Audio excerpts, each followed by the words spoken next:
እንዴት ነህ ጓደኛዬ? ምን ነው የደካከመህ ትመስላለህ? ሰላም አይደለህም እንዴ? ምን እባክህ ዛሬ ግብር ለመክፈል ገቢዎች ሄጄ ስንት ሰዓት ተሰልፌ ተራ ሳይደርሰኝ ለነገ ተብሎ ይሄው ተመልሼ መጣሁ። ይሄማ ቀላል ነው። መፍትሄው እኮ ተገኝቷል። ምን አይነት መፍትሄ? ይሄውልህ ብርሃን ባንክ ብርሃን ኢታክስ የተሰኘ አገልግሎት ጀምሯል። ይህ አገልግሎት ከገቢዎች ሚኒስቴር ጋር በመተባበር የሚሰጥ አገልግሎት ስለሆነ የግብርህን የገቢዎች ሰነድ ቁጥር በመያዝ ከዚያ የብርሃን ባንክ ደንበኛ ከሆንክ ከፈለግ በሞባይል ባንክ አገልግሎት አሊያም በብርሃን ኢንተርኔት ባንክ አገልግሎት ግብርህን መክፈል ትችላለህ። የባንኩ ደንበኛ ካልሆንክ ደግሞ ወደ ቀረበ የብርሃን ባንክ ቅርንጫፍ ሄደህ ግብርህን መክፈል ነው። ዋው! ይሄማ ትልቅ የምስራች ነው። ቀኔን ነው ያበራኸው። አዎ፣ በብርሃን ባንክ ኢታክስ የግብር ክፍያ አገልግሎት ከረጃጅም ሰልፍ ድነው በፈለጉት ሰዓት በማንኛውም ቦታ ሆነው ግብርዎን መክፈል ይችላሉ። ብርሃን ኢታክስ ፈጣን የግብር መክፈያ አማራጭ። ብርሃን ባንክ እንደ ስማችን ብርሃን ነው ስራችን። ተመልሰናል። አድማጮቻችን አራዳ ኤፍ ኤም 95.1 ላይ ትገኛላችሁ። ፉትቦል ካፌ ነው ፕሮግራሙ። የማንቸስተር ዩናይትድን ጉዳይ እንመልከት። በካሪክ ስር እንግዲህ አዲስ ሙሉ ሲዝን የሚጀምርበት የውድድር ዓመት ነው። ተጫዋቾችን ያስፈርማል ተብሎ ይጠበቃል። ተጨማሪ ተጫዋቾችን አንሳይን ጉዳይ ልክ ነው። ማንቸስተር ዩናይትድ በማይክል ካሪክ ጊዜ አሰልጣኝነት ሶስተኛ ሆኖ ጨርሷል። የቻምፒየንስ ሊግ እግር ኳስ ተሳትፎ እንደገና አግኝቷል። ከዛ በኋላ ካሪክ የማንቸስተር ዩናይትድ ዋና አሰልጣኝ ሆኖ ለ2 ዓመታት እንዲቆይ በይፋ ማንቸስተር ዩናይትድ አሰልጣኝ አድርጎ ሾሞታል። ስቲቭ ሃላንድ እና ሌሎችም የሱ ረዳቶች የነበሩት ሰዎች እንደዚሁ ኮንትራቶቻቸውን ፈርመዋል። ሌላ የኮቺንግ ስታፍ አባል ሊመጣ ይችላል ተብሎ ይጠበቃል። ሪከርዱ በጣም ግሩም ነው። ከጥሩም በላይ ነው። በጊዜ አሰልጣኝነት ያኔ በነበረው ኤክስፔክቴሽን 17 ጨዋታዎች አድርጓል። ከነዚህ ውስጥ 12ቱን አሸንፏል። ብዙዎቹ ትልልቅ ጨዋታዎች ናቸው። 3 ጨዋታ አቻ ወጥቷል። 2 ጨዋታ ብቻ ተሸንፏል። እንዳልኩት ሲቲን፣ አርሰናልን፣ ሊቨርፑልን፣ ቼልሲን፣ ቶተንሃምን እና ሌሎችም ትልልቅ ጨዋታዎችን አሸንፏል እና የአሰልጣኙ በዛ የኃላፊነት ጊዜ ለማንቸስተር ዩናይትድ ዋና አሰልጣኝነት የሚያበቃ በቂ የኦዲሽን ጊዜ ነበረው ማለት ይቻላል። ግን ባለፈው እንዳነሳ ነው ምሳ የማንቸስተር ዩናይትድ ቋሚ አሰልጣኝ ሆኖ ከተሾመ በኋላ ለውጦች ይኖራሉ። በአጫወቱም ውስጥ ጭምር ባህሪያዊ ለውጦች ይኖራሉ። ምክንያቱም የማንቸስተር ዩናይትድ ጊዜያዊ አሰልጣኝ ሆኖ መሾምና የማንቸስተር ዩናይትድ ቋሚ አሰልጣኝ ሆኖ መሾም ተመሳሳይ አይደለም። ማይክል ካሪክ በእነዚህ በማንቸስተር ዩናይትድ ኃላፊነት በቆየባቸው 17 ጨዋታዎች ውጤት ተኮር የሆኑ ውሳኔዎችን ብቻ ነው ይወስድ የነበረው እንጂ ጠቅላላ ፍልስፍናዊ አላማው ለወደፊቱ ቡድኑ የሚጫወትበትን መንገድ በተመለከተ መወሰን አይደለም። ጊዜ አሰልጣኝ ነበረው። ስለዚህ በጊዜ አሰልጣኝነት በጣም አስደናቂ ስራ ነው የሰራው። ምክንያቱም ቡድኑን ሲረከብ ከመጨረሻዎቹ 10 የፕሪሚየር ሊግ ጨዋታዎች 3 ጨዋታ ብቻ ያሸነፈ ቡድን የተረከበው። ሩበን አሞሪም ከመልቀቁ በፊት በነበሩት የመጨረሻዎቹ 10 ጨዋታዎች 3 ጌም ብቻ ነው ያሸነፈው ማንቸስተር ዩናይትድ። 7ኛ ነበር በፕሪሚየር ሊግ። ከሁለቱም የሀገር ውስጥ ውድድሮች ከኤፍኤ ካፕም ከሊግ ካፕም ውጪ ሆኖ ነበር እና አንዳንዶቹ ተጫዋቾች በሚሰጧቸው ቃለ ምልልሶች ላይ ሲስተሙን እንደ መንቀፍ አይነት ንግግሮች ሲናገሩ መስማት የጀመርንበት ጊዜ ነበር እና ካሪክ በመጀመሪያዎቹ 7 ጨዋታዎች ስፐርስን፣ ሲቲን፣ አርሰናልን አሸንፏል። በውድድር ዘመኑ መጨረሻ ደግሞ በኦልትራፎርድ ሊቨርፑልን አሸንፏል። ሲያበቃም ብራይተንን አስቸጋሪ ቡድን ነው። ብራይተን በቅርብ ዓመታት ለማንቸስተር ዩናይትድን ፈታኝ የነበረ ነው። በአሜክስ ስቴዲየም አሸንፏል። በእርግጥ የመጨረሻው ጨዋታ ለማንቸስተር ዩናይትድ የሚለውጠው ነገር አልነበርም። 3ኛ ሆኖ መጨረሱን ከዛ ጨዋታ በፊትም ጭምር አረጋግጦ ስለነበር፣ ግን ካሪክ የዩናይትድ አሰልጣኝ ከሆነ በኋላ የበለጠ ፕራግማቲክ የሆነ በ4-2-3-1 ሼፕ የሚጫወት በሚድ ብሎክ የሚከላከል ሽግግሮችን የሚቆጣጠር በዲፓርትመንቶችና በተጫዋቾች መካከል ያሉ ስፔሶችን የሚያጠብ ያሉትን ተጫዋቾች ታለንት ከግምት ያስገባ ለብሩኖ በ10 ቁጥር ቦታ ላይ የመፍጠር ነጻነት የሰጠ በሩበን አሞሪም ዘመን ከነበረበት የመከላከል ኃላፊነት ያላቀቀ ሜኑና ካሰሚሮን በ2 ፒቮቶች በመጠቀም የበለጠ ጠንካራ ፒቮት ያለው የማንቸስተር ዩናይትድ ፉልባኮች በአብዛኛው ቢያንስ አንዱ ግን ብዙ ጊዜ ሁለቱም ከመሀል ሜዳ መስመር ብዙ አያልፉም። የበለጠ ሶሊድ የሆነ በሼፕ የመጫወት ልማድ የነበረው ከፊት የነበሩት 3 ተጫዋቾች ቡድኑ ኳስ በሚቀማበት ጊዜ በፈጣን ሽግግር የሚያጠቁ ቡድኑ ኳስ በሚያጣበት ጊዜ ወደ ኋላ የሚመለሱና በኮምፓክት ብሎክ የሚከላከሉ የመከላከል እግር ኳስ ሳይሆን ግን ፕራግማቲክ እግር ኳስ ይጫወት የነበረ ነው። ብዙ ጊዜ መከላከል የፕራግማቲክ አሰልጣኞች የሚከላከሉ አሰልጣኞች ናቸው ብለን እናምናለን። ግን እንደዛ አይደለም። ለምሳሌ ጓርዲዮላ በጣም ፕራግማቲክ አሰልጣኝ ነው በእኔ አረዳድ። እንደ ሁኔታው አዳፕት ማድረግ ማለት ነው። የእሱ ባርሴሎናና የእሱ ሲቲ አንድ አይነት ቡድኖች አይደሉም። አንድ አይነት የሆኑባቸው ኤሌመንቶች አሉ። ግን ደግሞ ብዙ ፕሮግረስ አድርጓል ባለፉት አመታት። ካሪክ መጣ። ስለዚህ በቃ በጣም ራሽናል የሆኑ ውሳኔዎችን ወሰነ። በጣም የተዋጣለት የሁለተኛ የውድድር ዘመን አጋማሽ አሳለፈ። ቡድኑን ብዙ ሰው ከገመተው በላይ በሆነ ስፍራ እንዲጨርስ አደረገው። ሶስተኛ ሆኑ። የማንቸስተር ዩናይትድ ሲዝኑ ሲጀመር የነበረ አላማ እኮ ወደ አውሮፓ መመለስ የሚል ወደ ቻምፒየንስ ሊግ መመለስ የሚል አልነበር። በጠቅላላ ወደ አውሮፓ መመለስ የሚል ነው የነበረው። ምክንያቱም 15ኛ ሆኖ ነው የጨረሰው። ስለዚህ ቤዝሽ በጣም ዝቅ ያለ ነው 15ኛ ሆነሽ የምትጀምሪ ከሆነ። ስለዚህ ለዋንጫ ማለም በጣም አስቸጋሪ ነው በጊዜው። ቢያንስ ለማንቸስተር ዩናይትድ ሰዎች ሪያሊስቲክ የሆነው የውድድር ዘመኑ ግብ ወደ አውሮፓ ውድድር መመለስ ነው። የአውሮፓ ውድድር ማለት ዩሮፓ ሊግም ሊሆን ይችላል። በጣም ትልቅ አምቢሽን ነበር ማለት ያስቸግራል። ግን ትልቅ አምቢሽን ባይኖር የሚያስገርም አይደለም። ጥሩ ሲዝን አልነበሩም ያለፉት ሁለት ሲዝኖች። 8ኛና 15ኛ ሆኖ ነበር የጨረሰው። ስለዚህ ከኤክስፔክቴሽኑ አንጻር በጣም በጣም በጣም የተዋጣለት የሲዝን ፍጻሜ ነው የነበረው። የእሱ ቡድን አይደለም፣ ፕሪሲዝን ያሰራው ቡድን አይደለም። ከተሾመ ከ3 ቀን በኋላ በደርቢ ጨዋታ ቡድኑን በመምራት ነው የጀመረው እና በጣም አስደናቂ ነበር። አሁን እንዴት ነው ማንቸስተር ዩናይትድ ከዚህ በኋላ ኢቮልቭ የሚያደርገው የሚለውን በተመለከተ ግን የሚወስኑት ከትንንሾቹ ቡድኖች ጋር ወይም ከመካከለኛዎቹ ቡድኖች ጋር የሚኖረው አቀራረብ ነው። ምክንያቱም ብዙዎቹ ጨዋታዎች 28ቱ ጨዋታዎች ከመካከለኛዎቹና ከዛ ዘቅ ካሉት ቡድኖች ጋር የሚደረጉ ጨዋታዎች ናቸው። በእነዛ ሳምፕሎች ላይ ቡድኑ ፕሮግረስ ኢቮልቭ ማድረግ እንዳለበት ባጫወት መለወጥ መሻሻል እንዳለበት የሚያሳይ ነው። የካሪክ ዘመን የማንቸስተር ዩናይትድ የኃላፊነት ጊዜ አጭር ጊዜ ቢሆንም መጥፎቹ ፐርፎርማንሶች ከእንደዚህ አይነት ቡድኖቹ ጋር የነበሩት ፐርፎርማንሶች ናቸው።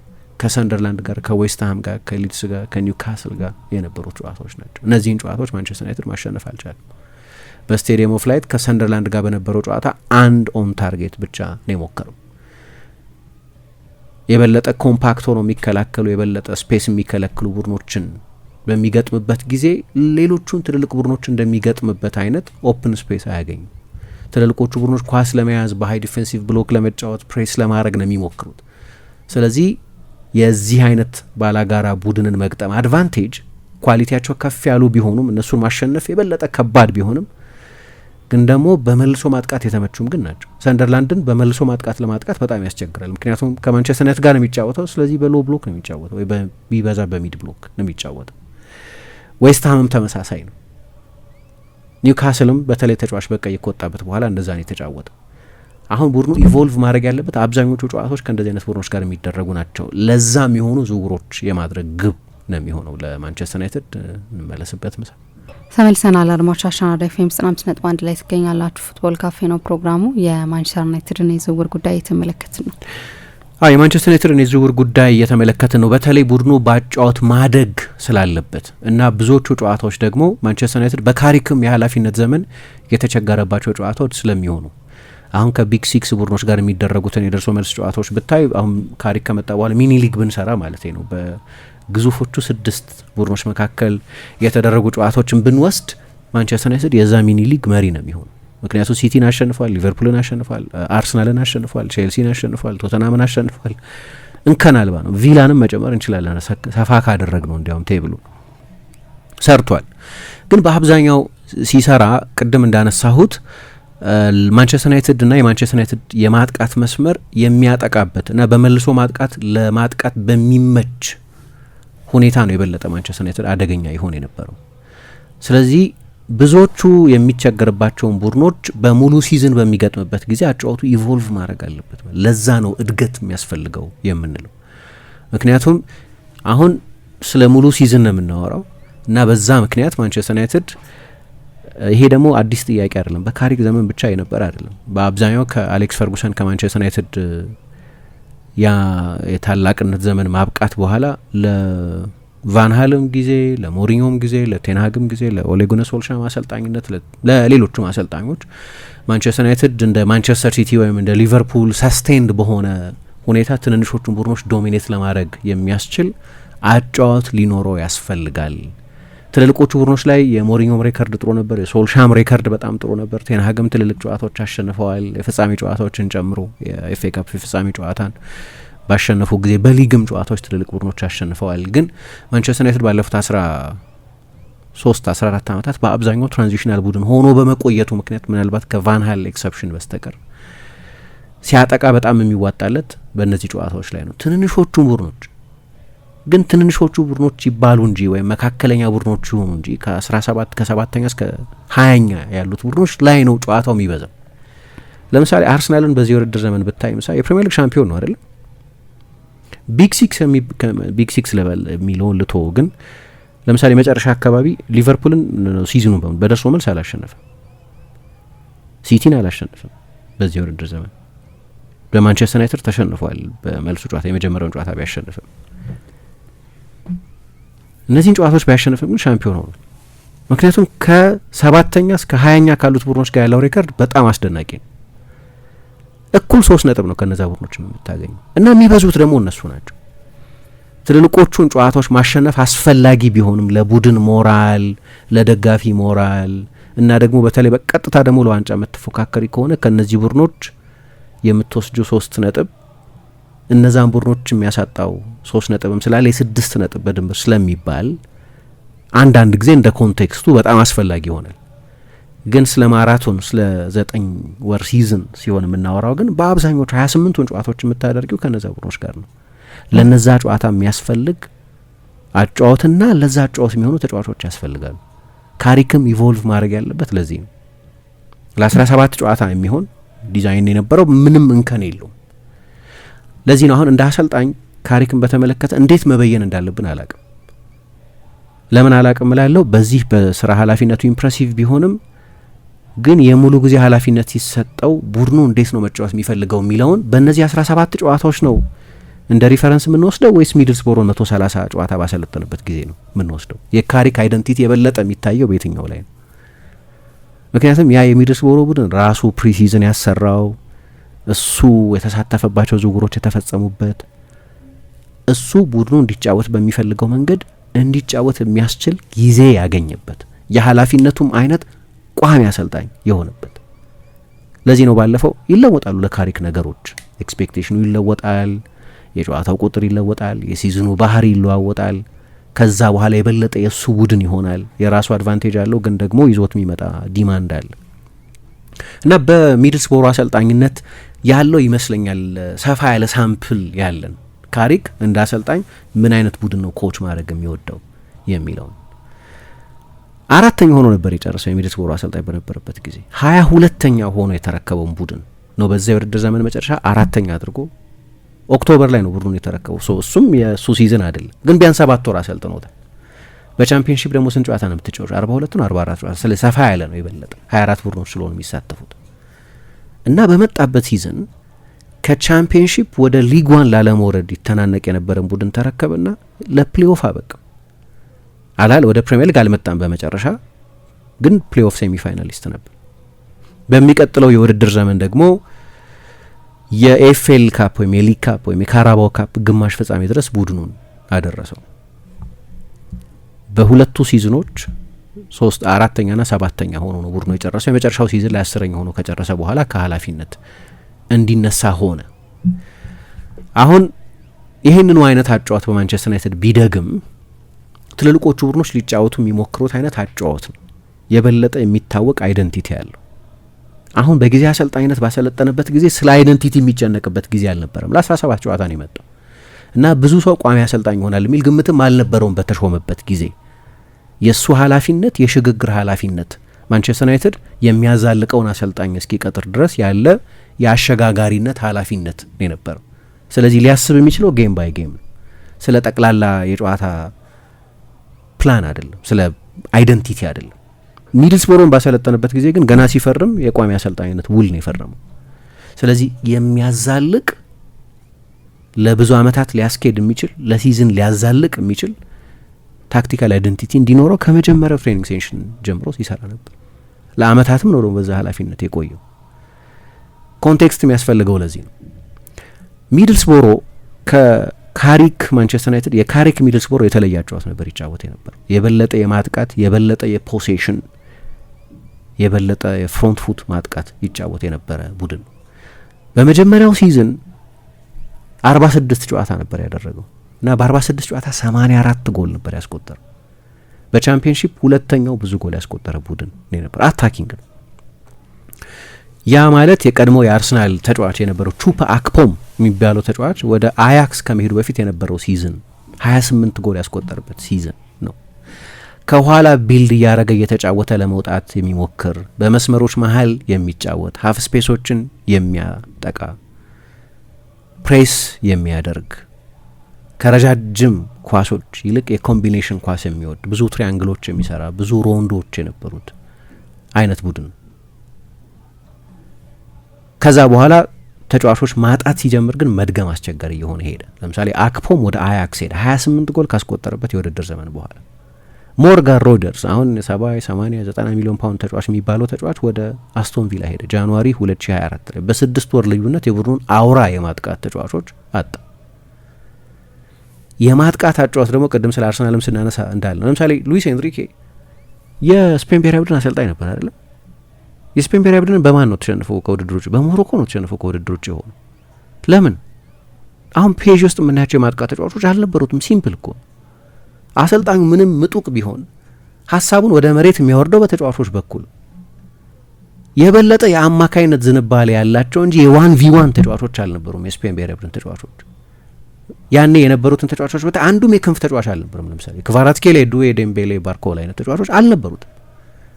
ስለዚህ የሚገመት አይነት ፓስ የሚያደርግ ግን በቂ ፔኔትሬሽን የሌለው ቡድን ሆነ። ካሪክም 84 ጎል በአንድ የውድድር ዘመን ያስቆጠረ ቡድን ገነባና ከዛ እነዛን ዲፈረንሻል ተጫዋቾች በዛ ደረጃ ማለት ነው በሚድልስቦሮ ደረጃ ያሉ ተጫዋቾችን ማጣት ጀመረ። 28 የቻምፒየንሺፕ ጎል ያስቆጠረ ነው። ሞርጋን ሮጀርስ ደግሞ ለኤፍኤል ወይም ለሊግ ካፕ ግማሽ ፍጻሜ በደረሱበት ጊዜ በዛች ውድድር ብቻ 7 ጎል ያስቆጠረ ተጫዋች።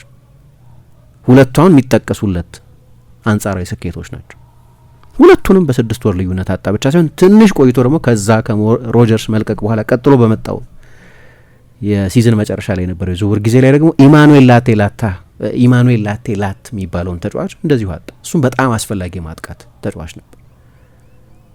በእነሱ ደረጃ ያሉ ሌሎች ተጫዋቾችን አላመጡ፣ ግን ሀሳቡን ግን ማግኘት ትችላለች። ሊጫወት የሚሞክርበት መንገድ የበለጠ ቅድም ላልኳቸው ወደ ማንቸስተር ዩናይትድ ከመጣ በኋላ ሳምፕሉ በጣም ትንሽ ቢሆንም የበለጠ የተቸገረባቸው ጨዋታዎች ማንቸስተር ዩናይትድ የበለጠ የማጥቃት ኢኒሼቲቭ እንዲወስድ የሚጠበቅባቸው፣ የበለጠ ፖሴሽን የተቆጣጠረባቸው፣ የበለጠ ጠባብ ስፔስ የሚያጠቃባቸው፣ ለትራንዚሽን አጨዋወት የማይመቹ፣ የበለጠ የኮምቢኔሽን ትሪያንግሎች የመስራት፣ የበለጠ ጨዋታ ዶሚኔት በማድረግ ውስጥ የጎል ዕድሎች የመፍጠር ግዴታን በሚጠይቁ ጨዋታዎች ቡድኑ ተቸግሮ ነበር። ትልልቆቹን ጨዋታዎች ያሸነፈበት ምክንያት ራሱን የቻለ ፈታኝነት አለ። የበለጠ ፈታኝ ነው። ሰንደርላንድን ከማሸነፍ ማንቸስተር ሲቲን ማሸነፍ ይከብዳል። ግን በሲዝኑ ከማንቸስተር ሲቲዎች የበለጠ የምትጫወተው ከሰንደርላንዶች ጋር ነው፣ ወይም እንደ ሰንደርላንድ አይነት ቡድኖችን የምትገጥሚው። ለዛ ነው የሚያዛልቅ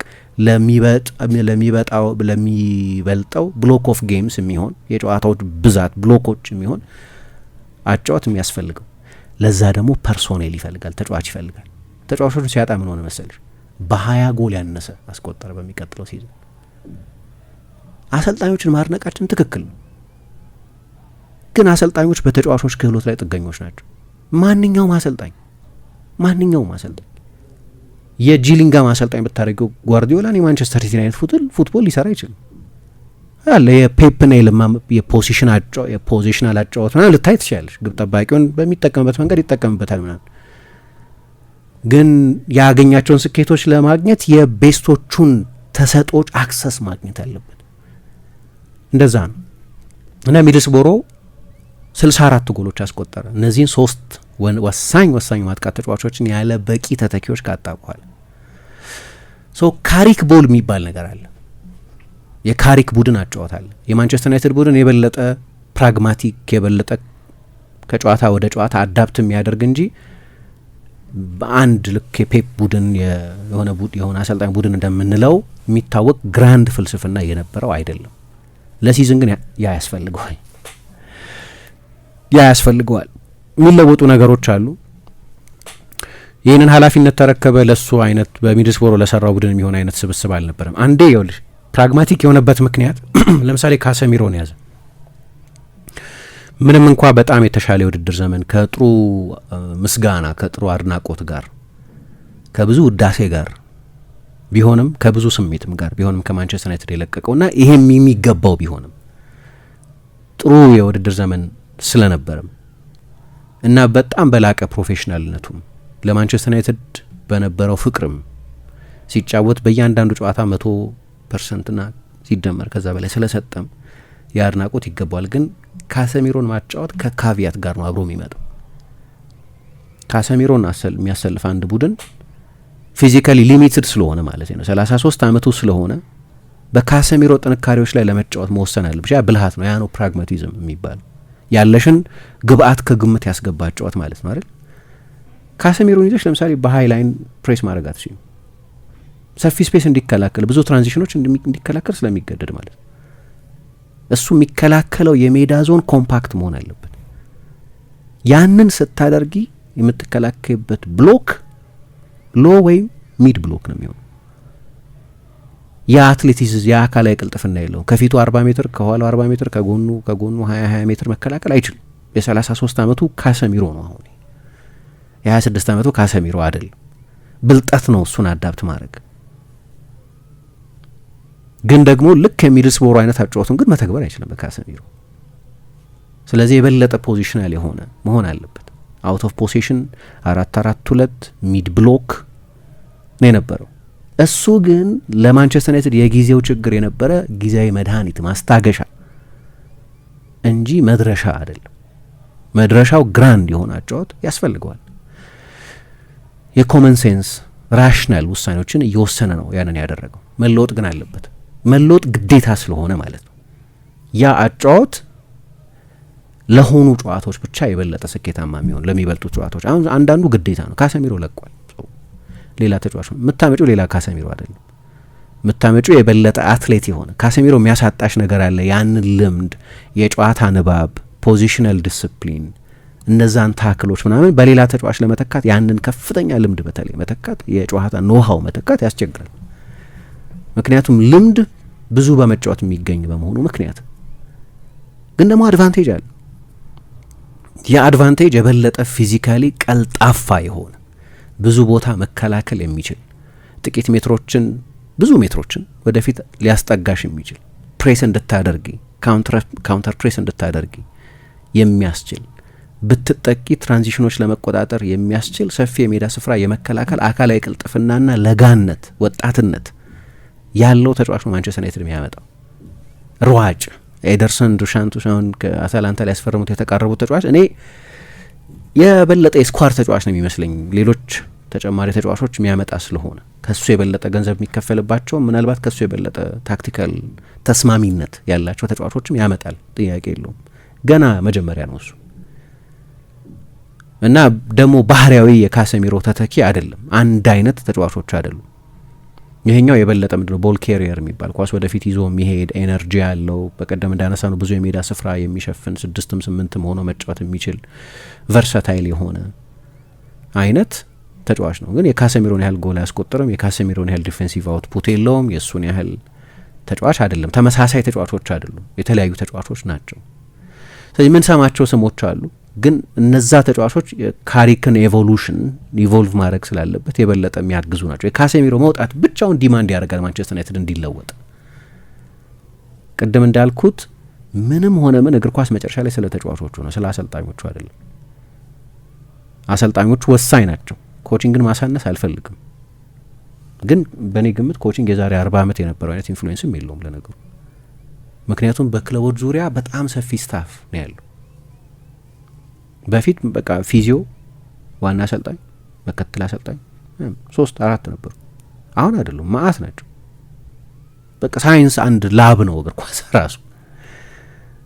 አሰልጣኞች ከነዚህ ሁሉ መልቲቲዩድስ ኦፍ ኢንፎርሜሽንስ የተወሰኑትን በጣም ወሳኝ የሆኑትን 2-3-4 ጉዳዮች ፒክ ማድረግ ነው ያለባቸው።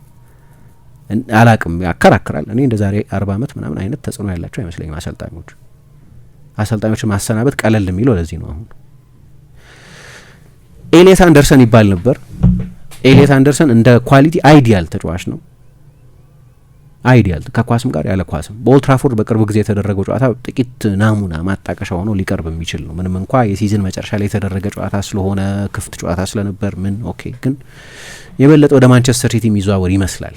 አሁን ያሉት ዜናዎች ምናምን የሚጠቁሙት እሱ ነው። ዝውውርን መተንበይ አንችልም፣ ግን ይመስላል። አንደኛ ከማንቸስተር ዩናይትድ በዚህ ውድድር ዘመን ይኖረዋል ተብሎ ከሚታሰብ በጀት በላይ ስለሆነ 100 ሚሊዮን የሚጠየቅበት ስለሆነ ሳንድሮ ቶናሊም ይባላል።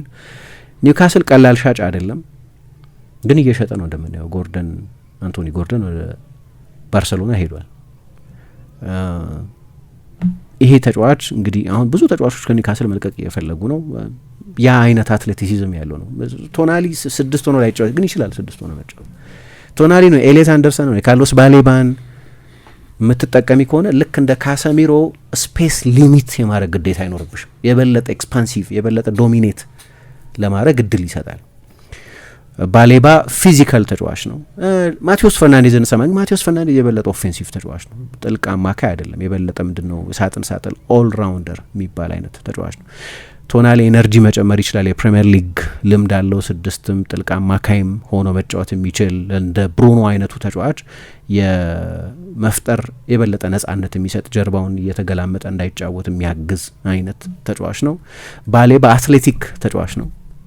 በቀነሰው ገንዘብ ሊያገኙት የሚችሉት ተጫዋች ነው። የዛሬ ዓመት ይጠቀስበት የነበረ አይነት ገንዘብ አይጠቀስበትም። የተዋጣለት የውድድር ዘመን ባለማሳለፉ ምክንያት የአፍሪካ ዋንጫም መጥቶ ስለነበር የአፍሪካ ዋንጫም የተጫዋቾችን ሲዝን ዲስረፕት ያደርጋል። ያለፈው ክረምት ዝውውርም ጉዳይ እንደዚሁ። ፈርናንዴዝ ደግሞ የበለጠ ክሬቲቭ ተጫዋች፣ የበለጠ ጎል አስቆጣሪ፣ የበለጠ የሳጥን ተጫዋች ፊዚካል ነው። እሱም 2 ሲዝን በፕሪሚየር ሊግ ተጫውቷል።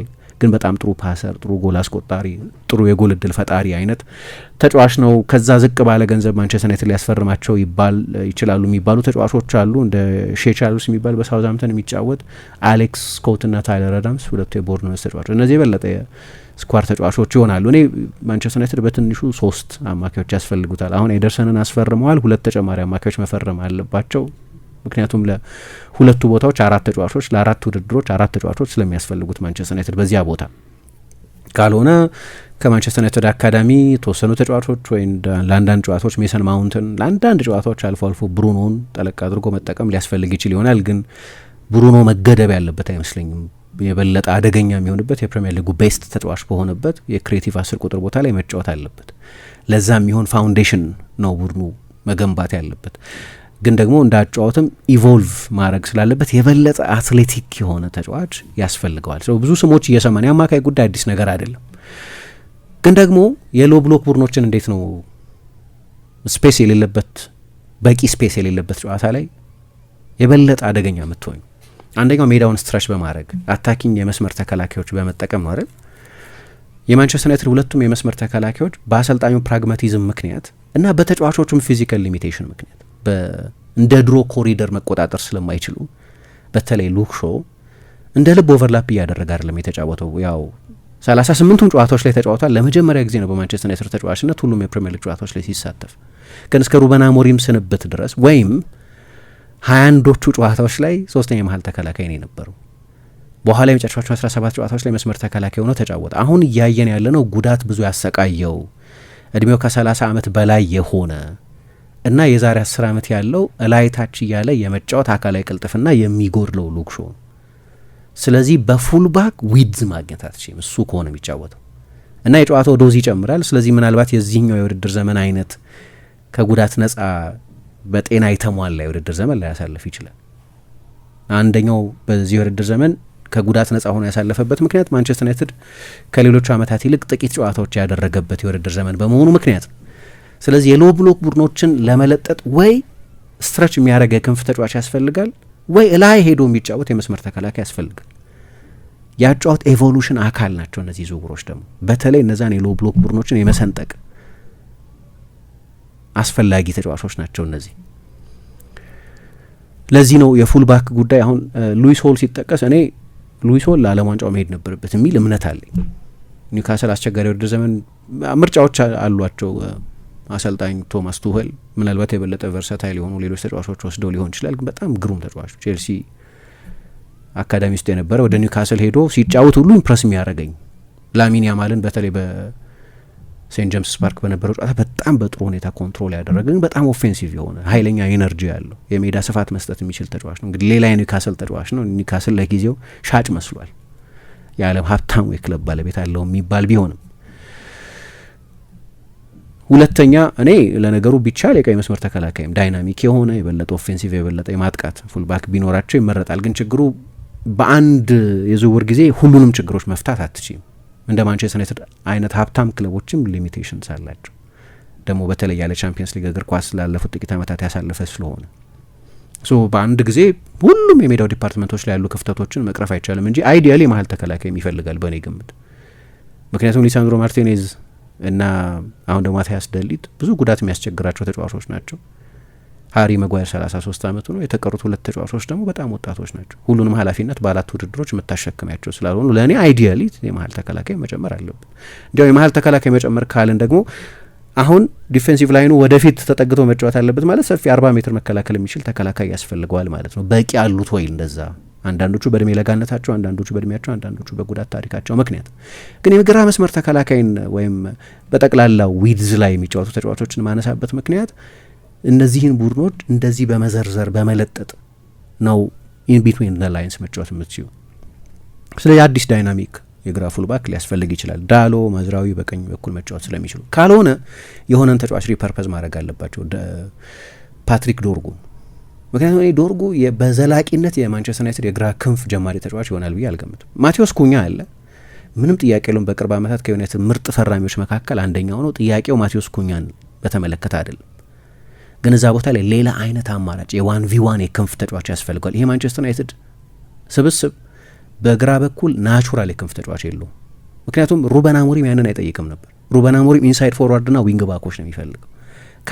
ካሪክ ግን 4-2-3-1 ነው የሚጫወተው። ስለዚህ ናቹራል የክንፍ ተጫዋቾች ያስፈልጉታል። በግራ በኩል የሚጫወት የክንፍ ተጫዋች፣ የተጋጣሚን ቡድን የሚዘረዝር የክንፍ ተጫዋች ያስፈልጋል። እንግዲህ ውድ ነው። ከሁሉም ክለብ ጋር ነው ሲጠቀስ የምሰማው።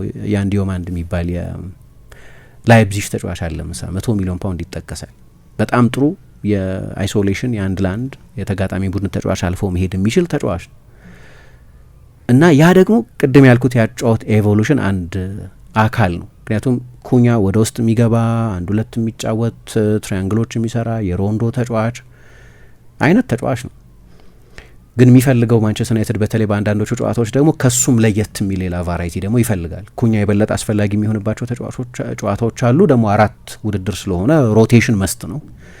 ኩኛ ሁሉንም ዩናይትድ በትንሹ 50 ጨዋታ ያደርጋል በሚቀጥለው ሲዝን። 50 ጨዋታን ኩኛ ልታስጀምር አትችልም። ግን በተለይ ደግሞ ለሎ ብሎክ ቡድኖች ሌላ አይነት ደግሞ መፍትሄ ያስፈልጋል። ከፊትም ሌላ ተጫዋች ሊያስፈልግ ይችላል።